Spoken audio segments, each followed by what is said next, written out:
My dear citizens, I extend my Christmas greetings to you all. It is at the forefront of my mind that you are listening to me now at the end of what has been for many of us the most tumultuous and stressful year that we can remember. This awful pandemic has resulted in Adamia's first ever official state of emergency, the cancellation of events close to our hearts such as Foundation Day, and most importantly, you have been prevented from being with our friends and families. For myself, the end of my time at the University of Birmingham was cut abruptly short.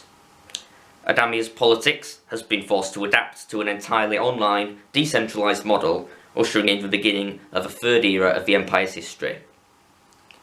We have responded to this crisis well. Whilst in the neighbouring United Kingdom local elections were postponed until next year, our elections went ahead as scheduled in October. After a series of Facebook-based sessions, I was pleased to chair the first ever Zoom-based meetings of the House of Citizens and ruling council during the past few weeks, restoring some of the magic of our lively face-to-face debates.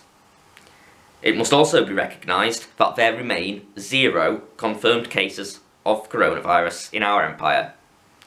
Our government urged Adamians to follow NHS advice, and you have done so well. We must not become complacent, of course.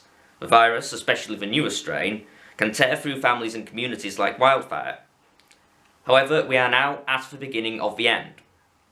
We expect that the first Adamians will be vaccinated against the virus within the next few months. Whilst I have only seen 3 of my citizens outside of my family since March, I expect I will see many more of you in 2021. Furthermore, circumstances outside of the virus have also moved in Adamia's favour. In September, I took up a full-time position as a software developer at pension consultancy Barnett Waddingham. Not only has this salary allowed me to move into my own home, which has been claimed as the new colony of Majesty, but it has greatly expanded my capacity to provide the sovereign grant in the upcoming budget. My contribution will be a pledge to provide an Adamic flag for every province. Although impeded by the ongoing crisis, Adamia's political, economic and cultural development has continued. Of the 3 bills that have been submitted since the election, none were written by myself, an unprecedented example of initiative from both government and opposition politicians.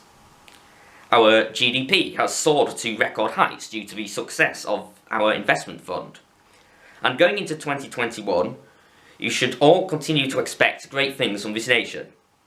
As we continue to get to grips with a post-COVID world, we will hit more milestones in our quest to become a recognised nation.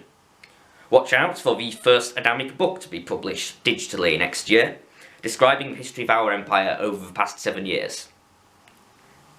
After what has been a challenging and distressing year for all of us, I want to leave you with a message of hope and optimism. As every day goes by, and more of our most vulnerable are vaccinated against the virus, we get one day closer to the moment that myself and Prime Minister Saunders agree to end the state of emergency.